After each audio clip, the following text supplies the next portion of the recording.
अहमद शरीफ साहब जो DGISPR हैं, वो जब पहुंचे खैबर पख्तूनख्वा में, पेशावर में, तो उन्होंने कौन सी अहम बातें की। एक तो उन्होंने इमरान खान साहब पे नाम लिए बगैर तनकीद की और बार बार तनकीद की। ये एक पैगाम है मिलिट्री एस्टेब्लिशमेंट की जानिब से कि गंडापुर जैसा असासा जब हट गया है तो अब हम खुद आ गए हैं। यहाँ पे बाकायदा जो आने वाला वज़ीर आला है उसको धमकाया गया है।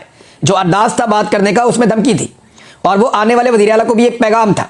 सियासतदानों को रगेदा गया, उनको रिस्पॉन्सिबल करार दिया गया दहशतगर्दी के लिए, और एक अजीबोगरीब बयान DGISPR ने वहां पे बयान किया। मैं आपको इशारा सामने रख देता हूं और सबूतों के साथ रखूंगा, साबित करूंगा आज, क्योंकि वहां मौजूद सहाफियों में तो तपड़ नहीं है, कोई बात ही नहीं कर पाया और कर भी नहीं पाएगा। मैं बिला वजह ऐसी कहूंगी हम लोग सुपरमैन है, नहीं, हम भी वहां होते तो बहुत मुश्किल होता। मैं ये समझ सकता हूं, लेकिन सवाल तो उठाने चाहिए थे। आप एक खातून ने बड़ा जबरदस्त सवाल उठाया, लेकिन चले मैं बताता हूं। DGISPR ने कहा कि आज कौन कह रहा है कि दहशतगर्दों के खिलाफ ऑपरेशन ना करें, बातचीत करें। आज से 5-6 साल पहले कौन कहता था कि खारजियों दहशतगर्दों से बातचीत करनी चाहिए? उस वक्त वो रियासत के जिम्मेदार थे, आज वो रियासत में नहीं, फिर भी कह रहे हैं बातचीत करें। ये कहते हैं जिन लोगों ने आपके बच्चे मारे, सर काटे, उनसे बातचीत कर लो। ये कौन कह रहा है? DGISPR। जबकि इसी फौज का सरबराह फील्ड मार्शल आसिम मुनीर और शहबाज शरीफ तारीफें कर रहे हैं एक ऐसे मुआहदे की जहां पे 70,000 फलस्तीनी कत्ल किए गए, और वो कत्ल करने वाले इसराइल, जिसको आलमी सतह पे लोग दहशतगर्द कहते हैं, उसके साथ मुज़ाकरात और डील के ऊपर ये लोग दिन रात शादियां बजा रहे हैं। मैं सिर्फ एक मिसाल दे रहा हूं। अभी ये बात मैंने नहीं की कि यहां क्या होना चाहिए या इमरान खान ने क्या कहा। मैं सिर्फ इस एक बात के ऊपर दूसरा काउंटर नैरेटिव रख रहा हूं कि एक ही वक्त में आप कह रहे हैं कि यहां पे हम बात नहीं करना चाहते, ये तो सारे दहशतगर्द हैं, हमने बात नहीं करनी, इनके साथ बड़ी अच्छी बात है, ना करें। लेकिन सेम टाइम में आपकी इसराइल के लिए पॉलिसी मुख्तलिफ है, क्योंकि डोनाल्ड ट्रंप ने डंडा दिया हुआ है। वहां आप तारीफें कर रहे हैं एक ऐसी डील की जो 70,000 कत्लों के बाद हो गई। यही बात है ना। वहां के लोग अगर चाहते थे कि अमन हो फलस्तीन के लोग, तो यहां के लोग भी चाहते हैं कि अमन हो पाकिस्तान के लोग।